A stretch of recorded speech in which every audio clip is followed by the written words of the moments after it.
Bapak Ibu sekalian, kami dari Balai Besar POM Surabaya hari ini kami mengunjungi SDN Gunung Sekar 1 di Kabupaten Sampang. Ya. Jadi SDN Gunung Sekar 1 ini merupakan salah satu dari sekolah yang tahun 2023 ini kami intervensi dengan kegiatan program keamanan pangan terpadu nasional. Jadi Kabupaten Sampang mendapatkan 3 lokus, ya, ada pasar, sekolah, dan desa.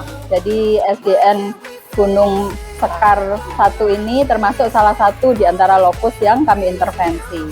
Nah, hari ini kami melakukan verifikasi dokumen, kemudian apakah kegiatan keamanan pangan yang sudah kami mulai, kami inisiasi dulu, dilanjutkan oleh SDN Gunung Sekar 1. Jadi kami melihat dari dokumentasi, kemudian kami juga melakukan pengujian setempat, ya, pengujian dengan menggunakan tes reaksi cepat untuk mengetahui apakah pangan yang dijual di kantin mengandung 4 bahan berbahaya, yaitu boraks, rodamin, B, metanil yellow, dan formalin.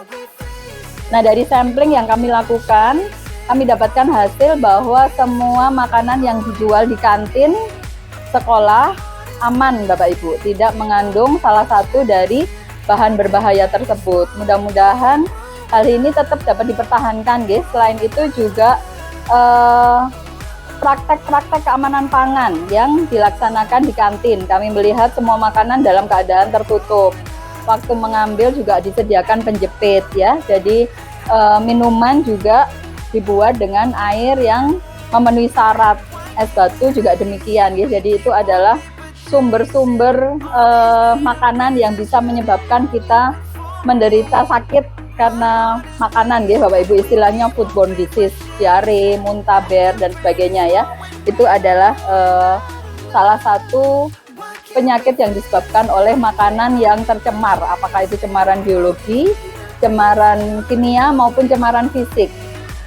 Jadi kami mengingatkan supaya sekolah tetap menjaga agar pangan yang dijual di kantin tetap aman, ya, Bapak Ibu. Mungkin nanti pangannya berubah yang dijual, ya. Intinya tetap harus menerapkan 5 kunci keamanan pangan, mulai dari memilih makanan, memilih bahan segar yang akan digunakan untuk membuat makanan, kemudian bagaimana menyimpannya, bagaimana mengolahnya, bagaimana menyajikannya, dan selalu menjaga kebersihan.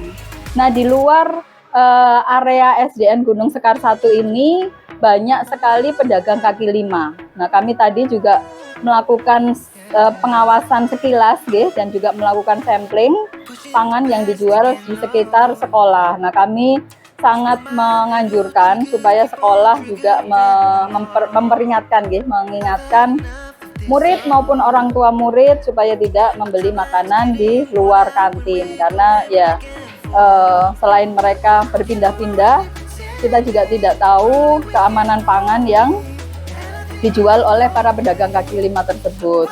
Kalau bisa dimungkinkan hanya membeli, anak-anak hanya membeli, mengkonsumsi makanan yang dikelola di kantin, ya. Tadi kami lihat juga kantinnya cukup bersih, makanan yang dijual juga memenuhi syarat-syarat keamanan pangan, ya, Bapak Ibu sekalian. Mudah-mudahan bisa diteruskan.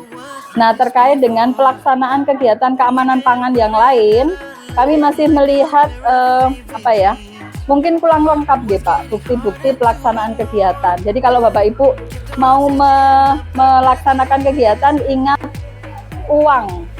Apa uang itu? U-nya undangan, Bu.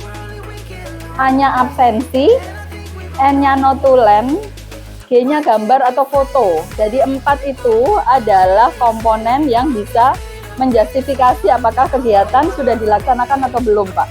Jadi harus ada buktinya itu, gitu. Jadi mungkin sudah dilaksanakan beberapa kegiatan inovasi tapi buktinya kurang mendukung. Ada foto tapi tidak ada ceritanya, gitu. Jadi mungkin itu perlu ditambahkan nanti kalau tahap berikutnya ini kan nanti akan kami lakukan verifikasi, gitu, Bapak Ibu sekalian, supaya mendapatkan predikat sekolah dengan pejas aman. Nah, syarat-syaratnya itu tadi. Kalau misalnya Bapak Ibu sudah melakukan pelatihan kepada atau sosialisasi kepada kader, kepada komunitas sekolah, itu juga harus ada buktinya. Buktinya ada kenaikan pengetahuan apa. Jadi ada pretest, ada post-test. Nah, hasilnya dibandingkan terjadi peningkatan, baru itu bisa dinyatakan pelatihannya berhasil. Kemudian ada bukti-bukti pendukung yang lain seperti yang saya sampaikan tadi, guys. Uang, pokoknya ingat uang aja, Bu. Undangan, absensi, notulen, gambar atau foto, guys. Jadi empat aspek itu akan bisa menjadi bukti yang kuat, karena nanti pada saat Bapak Ibu mengikuti lomba sekolah dengan Pejas Aman tingkat nasional, yang dikompetisikan pertama kali adalah dokumen. Jadi begitu melihat dokumennya lengkap, profil sekolahnya lengkap, nah itu sudah setengah jalan, setengah langkah menang sudah, gitu. Jadi mudah-mudahan itu bisa dilengkapi nanti. Kadang kita juga nggak sadar, Bapak Ibu, membuat kegiatan inovasi tapi tidak memasukkan, tidak menginklusikan kegiatan keamanan pangan. Misalnya tadi di SDN Gunung Sekar 2 juga disampaikan ada kegiatan-kegiatan kewirausahaan. Biasanya kegiatannya hanya difokuskan pada bagaimana anak bisa membuat suatu produk, kemudian menjualnya. Nah, aspek keamanan pangannya tidak diikutkan di situ, padahal yang dibuat adalah makanan.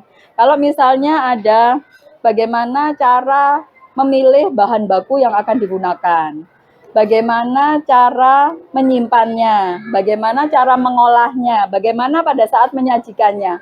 Apakah anak-anak tersebut memakai tutup kepala, memakai sarung tangan, mengambil pakai penjepit, kemudian pakai celemek, gitu, dan semuanya itu adalah aspek-aspek keamanan pangan yang bisa diterapkan. Bagaimana membungkusnya juga, apakah masih menggunakan, apakah mengemas makanan panas berminyak dengan styrofoam, apakah pakai tas kresek dan sebagainya. Itu juga aspek keamanan pangan yang bisa dikompetisikan. Monggo kalau Bapak Ibu punya kegiatan-kegiatan inovasi, kegiatan keamanan pangan, monggo diselipkan di semua, di aspek mana saja monggo boleh.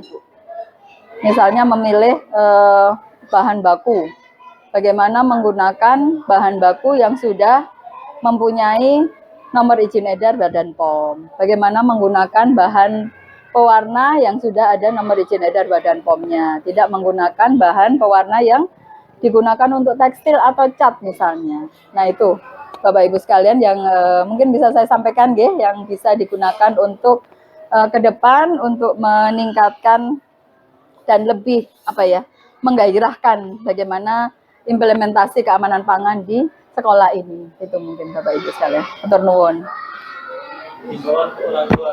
Karena yang nonton YouTube orang tua. Nggih, baik. Selain itu, selain pihak sekolah ini tadi untuk sekolah, orang tua juga demikian, Bapak Ibu. Orang tua murid membatasi sedini mungkin, konsumsi gula, garam, dan minyak.